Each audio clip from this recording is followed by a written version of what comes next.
next month probably. I don't know if I'm allowed to say that or not, but here we go. I told you now.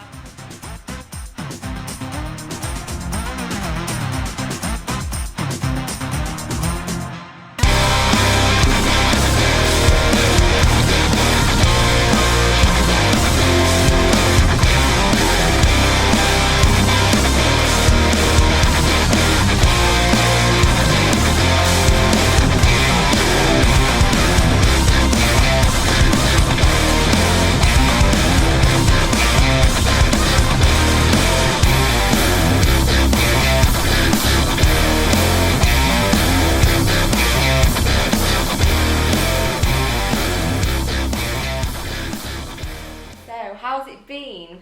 Tramlines.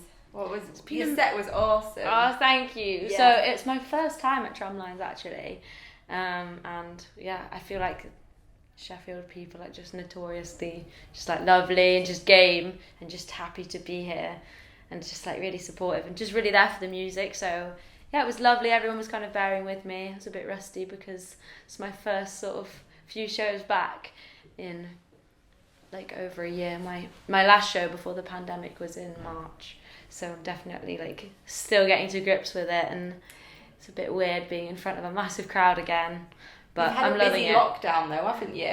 I have. It's been a bit weird. Like everything's kind of been. I feel really lucky that I've had so many amazing opportunities, and that I was still able to work and be busy during the lockdown from home, kind of thing, in a different way. But yeah, it's nice to finally get out and see put some faces to the names and see that people are actually enjoying the music, because it was really hard for me to feel like it was all actually real and that there were actually people that were liking my music. Oh, bless you. Yeah, because I've had no sort of physical proof. Yeah. So it's really nice to come out here and see there's people on the front row that are singing the words. And you've been travelling up and down the country. You've been to Cornwall recently. I have. How was that? It was so cool. I think just getting in a van and just bringing a guitar along and just doing some really low-key shows has just been amazing for like all the practice for all of these festivals, because I've definitely needed some. And yeah, just meeting people again. Everyone is so happy to be out. It's that connection, isn't it? Yeah, exactly. It really is. Exactly. I haven't got that for so long, and I think also the crowd, however big or small, are just so happy to be like hearing live music again. Yeah. And yeah, it's lovely. Great. Falling Asleep at the Wheel, such a great album. Oh, thank you. What's your favourite track from it though? My favourite track from the EP is probably, it changes all the time, and I do get quite bored of the songs. Yeah. I love them, but I do get quite bored of them quite quickly, which is also a good thing because it means I have to write more to replace them.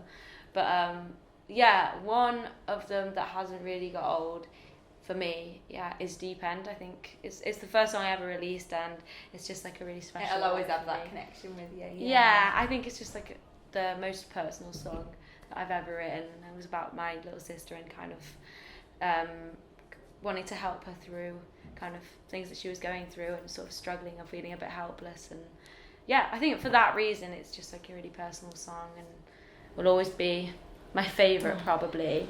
But I'm excited about this new music as well. Like I can't wait for.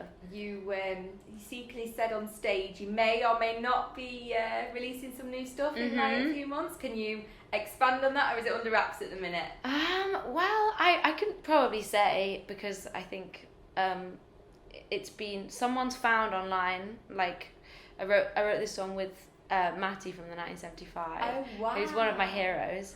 And somebody, I think he's got like crazy fans, and somebody like found out online that we'd written this song together, and they found the name of the song, and it's called Please Don't Leave Just Yet, and it's coming next month probably.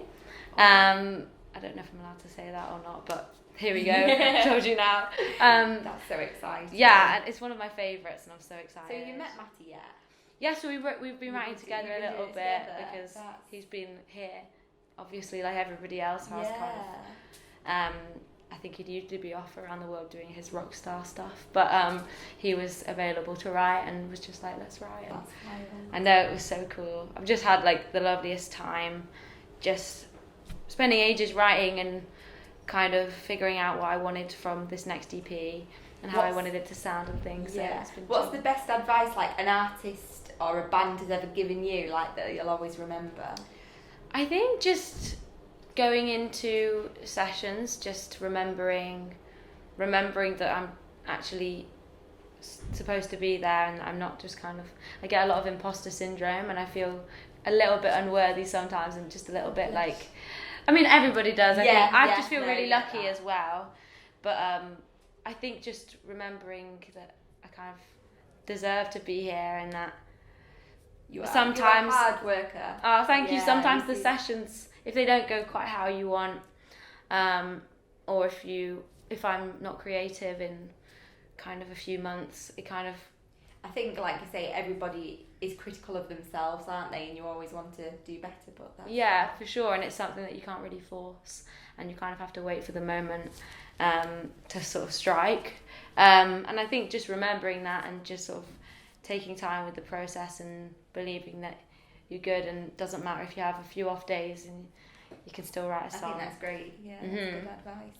Well, thank you so much, and we wish you all the best. Can't wait to hear the new music. Oh, thank you. I can't wait for you to hear it. Thank you for having me. Thanks, it's been a lovely chat.